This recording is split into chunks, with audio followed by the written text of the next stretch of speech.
Tent City is an event that takes place for only Gonzaga men's basketball biggest games of the year. So the way it works is to be able to tent, you need to have a ticket. So that means you've went to ticket distribution, you got your card swiped, and you're good to go for the game. And then you're going to want to make groups of 6.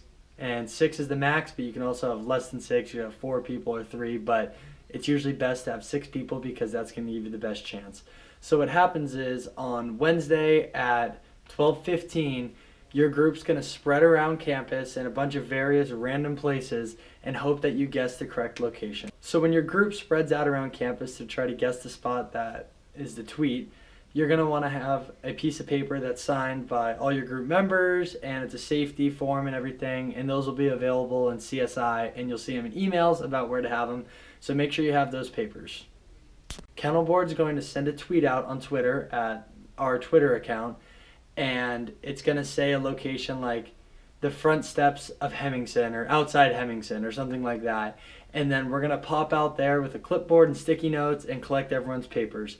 So when we release that tweet, all the students around campus are looking at their phone, and the second they see where the location is, they sprint to that location and get in line. Once we start handing out sticky notes, we just give one to the first and second, third, all the way up to as many tenters as we have, and that's the order you're tenting in for Tent City. So once you have your actual number, you're going to get further instructions on when to set up your tent in the next day or two, and how long you need to be there, and what events are going on. And it's important to be in your tent because there's going to be tent checks to make sure all groups are in their tents and they're actually in Tent City holding their spot in line.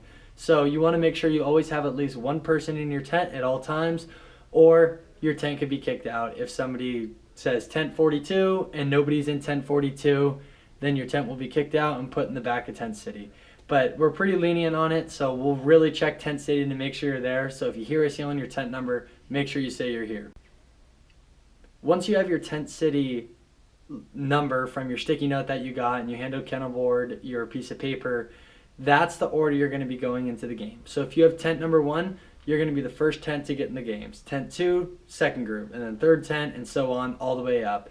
And if you choose not to tent, which is totally fine, then you get in after everybody else gets in. So there will be a separate line on game day near McCarthy Athletic Center that lets the non-tenters in after all the tenting people get in.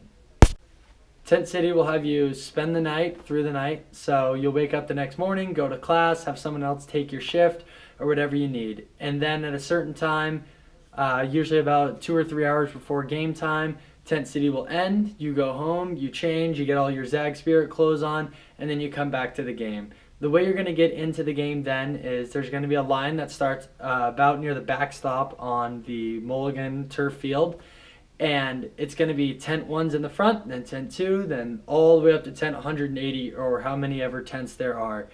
And it's important to be in order because you're going to have to find your way into the correct order in order to get into the game. So make sure you're lined up there. There's going to be speakers playing music. It's a really fun event and it's a great time.